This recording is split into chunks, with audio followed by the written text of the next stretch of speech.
ক্ষোভ প্রকাশ করেছেন মাশরাফির উপরেও। সাকিবের মতো এই ঘটনায় চুপ করে আছেন আরেক ক্রিকেটার মাশরাফি বিন মুর্তজা। তাকে নিয়েও বিক্ষোভ প্রকাশ করেছেন অনেকে। সামাজিক যোগাযোগ মাধ্যমের এক ভিডিওতে দেখা যায় একটি দলে মাশরাফির আঁকা ছবি লক্ষ্য করে অনেকে জুতো নিক্ষেপ করেছেন। কেউ কেউ আবার সেই ছবি নিয়ে লিখেছেন, দুঃখিত, আপনি আমাদের ক্যাপ্টেন নন।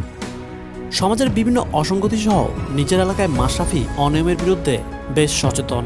ক্রিকেট অঙ্গনে বিভিন্ন সংকট সময়ে তাকে সবসময় সরব দেখা গেছে, কিন্তু কোটা সংস্কার আন্দোলন ঘিরে হতাহতের ঘটনায় তিনি নিশ্চুপ। সাকিব মাশরাফি দুজনেই সংসদ সদস্য। তারা দ্বাদশ জাতীয় সংসদ নির্বাচনে আওয়ামী লীগের হয়ে নির্বাচিত হয়েছেন। অনেকে বলছেন মানসিক পথ থেকে অনেক সমস্যা হচ্ছে, তাই কিছু বলতে পারছেন না। ক্রিকেটীয় অন্যায়ের বিরুদ্ধে সবসময় আপনারা দুজনেই সবার আগে মুখ খুলতেন। আজ আপনারা চুপ কেন? আপনাদেরকে যে শিক্ষার্থীরা সাপোর্ট করত, যাদের নিরলস সাপোর্টের জন্য আজ আপনারা সাকিব কিংবা মাশরাফিতে পরিণত হয়েছেন, তাদের এই সময়ে আপনারা চুপ কেন? চেয়ারে থেকে কিছু বলতে না পারলে সেই